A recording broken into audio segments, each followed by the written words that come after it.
Former Prime Minister and Member of Parliament for Vieux South, Dr. Kenny Anthony, sounded a cautionary note on the consequences of some of the government's social interventions aimed at providing relief for the people. Though supporting the measures, Dr. Anthony, who for a decade and a half held the keys to the public's purse, said the government needs to discuss the cost of these programs and initiatives. This government has been particularly generous this last couple of months, and you have to look at the range of initiatives that benefit ordinary.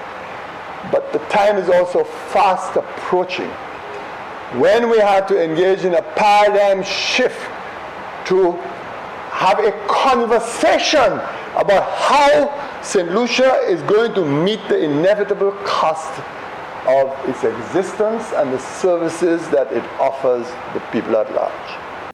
The former finance minister for much of the 2000s suggested there are areas in which the government can extract additional revenue that would not impose further hardship on the people.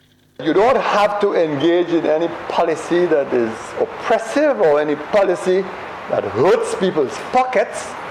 But there are things along the way you can consider. And I gave you one such example today, Mr. Speaker. The fact that you had this agreement regarding the oil terminal here, what you call the storage facilities, and we are still, and they are being asked to pay a negligible amount. The people have said, Lucia, for being such good hosts, deserve better than that. These are the things we can begin to look out with without causing unnecessary rancor in the society. Dr. Anthony says though he understands the need for social programs, there is an unavoidable cost. The sooner, he argues, that frank and open discussions are held on this matter, the better.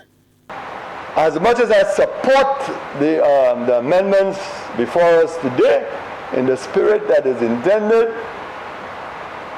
obviously, I would say that we need also to consider the future and how we are going to construct a future together without unnecessarily weaponizing the issues that should matter to the people of this country.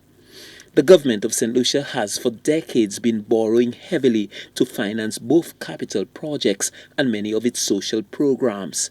If the borrowing is not brought under control, future administrations may find it challenging to fund basic government services and social interventions for the people.